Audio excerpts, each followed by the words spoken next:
종일 앉아있는 현대인들. 우리의 몸은 그대로 멈춰 있습니다. 움직이지 않는 그 시간 동안 우리 몸속 혈관은 조용히 녹슬고 있다는데, 그렇게 내 몸을 방치하면 젊은 나이에도 노쇠한 몸이 될 수 있다는 사실. 하지만 단 10분이라도 빠르게 걷고 가볍게 뛰는 습관만 들여도 이 모든 것이 달라진다는데요. 파워워킹을 시작하고 나서 제 2의 인생이 화려하게 펼쳐졌습니다. 단순히 걷고 달리는 것처럼 보여도 잘못된 방법은 관절과 심장 건강에 무리를 줄 수 있습니다. 멈춰있는 몸에 다시 스위치를 켤 시간. 걷기보다 강하게, 달리기보다 안전하게. 오늘 이 시간 한양대의대 재활의학과 장성호 교수, 한국제대 운동건강관리학과 오재근 교수와 함께 걷기와 달리기 속 숨겨진 건강 비밀을 알아보는 시간, 지금 바로 시작합니다. 42년의 힘, 무엇이든 물어보세요. 오늘도 함께 하시겠습니다. 자, 100세 수명을 좌우하는 건강 습관을 오늘 점검해 보려고 하는데요. 100년 습관 함께 하겠습니다.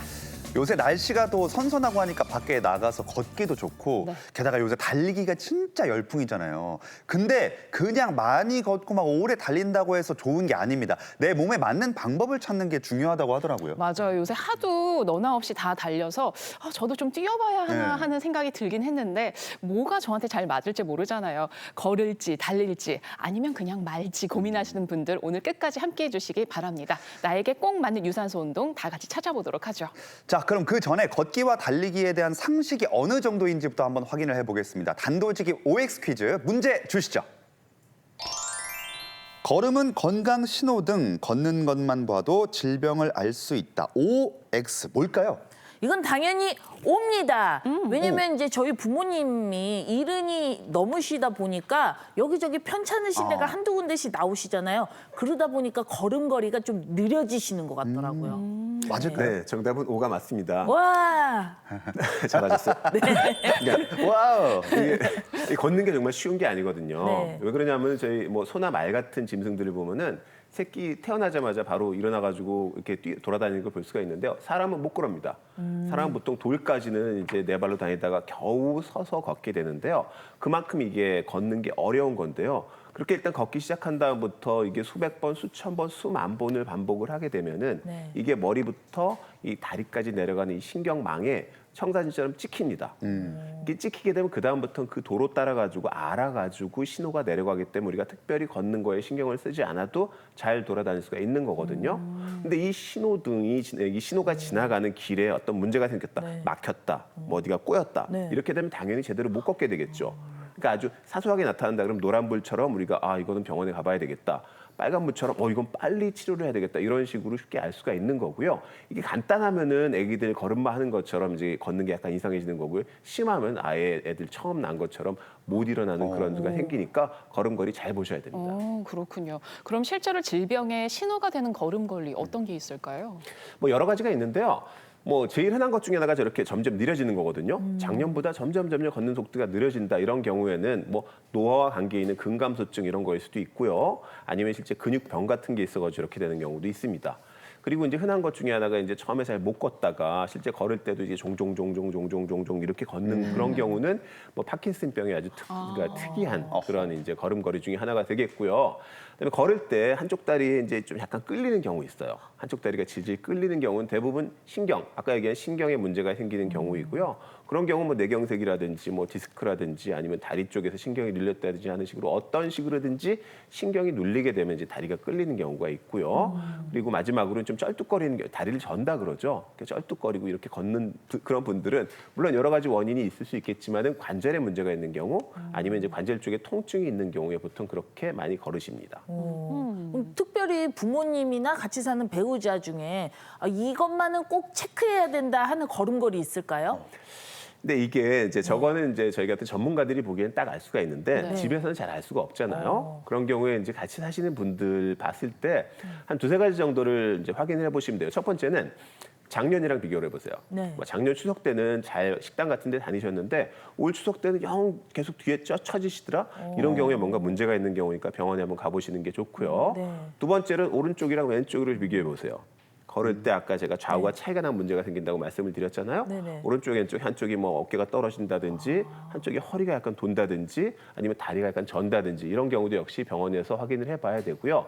그것도 잘 모르겠다라고 하면은 신발을 보세요. 신발 이렇게 뒤집어가지고 네. 신발 밑창을 보세요.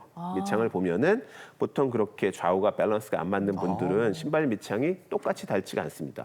한쪽은 많이 닳았는데 한쪽은 아예 안 닳다든지 이런 문제가 생기면은 역시 병원에서 체크해 볼 필요가 있고요.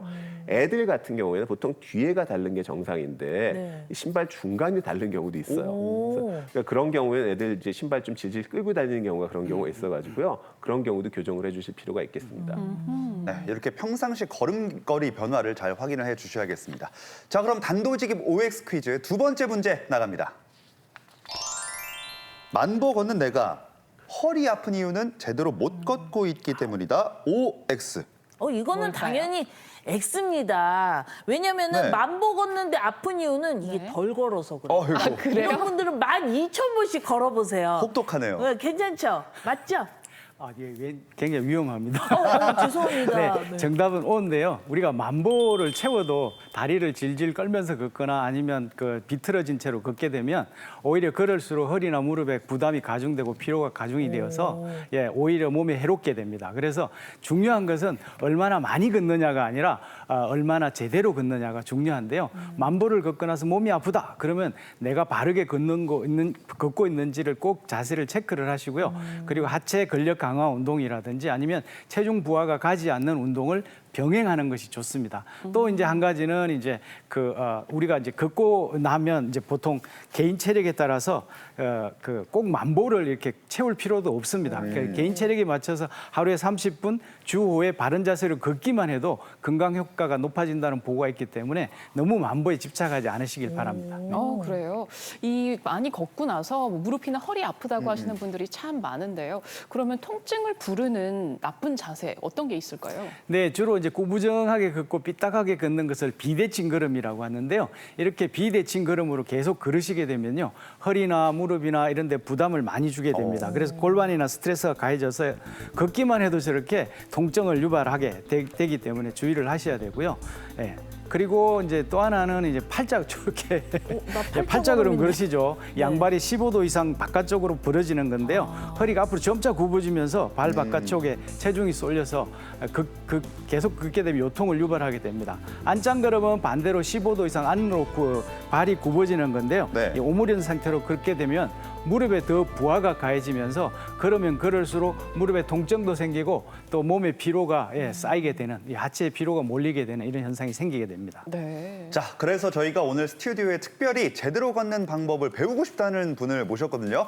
자, 나와주세요. 네, 안녕하세요. 아, 여기 있구나. 권인정 씨입니다. 제가 이게 건강이 좀 안 좋았던 적이 있거든요. 그렇다 보니까 이 살이 체중이 한 8kg 정도가 찌면서 몸도 둔해지고 자세도 흐트러지고 조금만 걸어도 너무 피곤하더라고요. 아, 그래요. 정말 오늘 아주 잘 나오셨습니다. 네. 오늘 사실 약간 권진혁 씨 맞춤 코너가 될 네. 것 같아요. 그래요? 네, 김나리 트레이너 모시고 걷는 자세 점검을 한번 받아보시죠.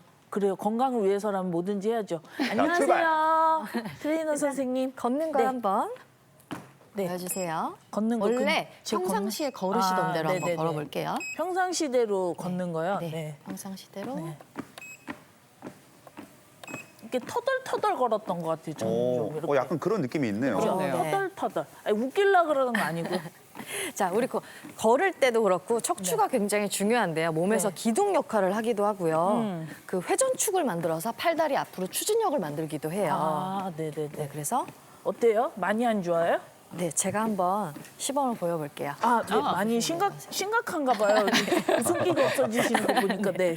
자, 걸으실 때 네. 일단 전방 15도를 바라보시고요. 전방 15도를 바라보시고 배에 힘 주신 상태로 네. 척추 꼿꼿하게 세우실 건데 이때 너무 꼿꼿하게 세운다고 해서 허리가 뒤로 가는 건 아니고요. 추진하는 방향으로 살짝 앞으로 숙여주실 거예요. 또 턱은 살짝 당겨서 앞뒤로 보폭 크게 가실 건데 이때 뒤꿈치부터 시작해서 발바닥 닿고 엄지발가락이 닿는다 생각하고 걸어주시면 됩니다. 네, 닿는다. 뒤꿈치부터 시작해서 발바닥 그리고 엄지발가락이 닿는다고 생각해 주시고 배에 힘 주고 멀리 바라보시고. 멀리. 네. 그러고 보니까 땅바닥만 바라보고 다녔던 것 네, 같아요. 이렇게 걷게 되면 좀 리드미컬하게 걸으실 수 있게 돼요. 네네네. 한번 올라와서.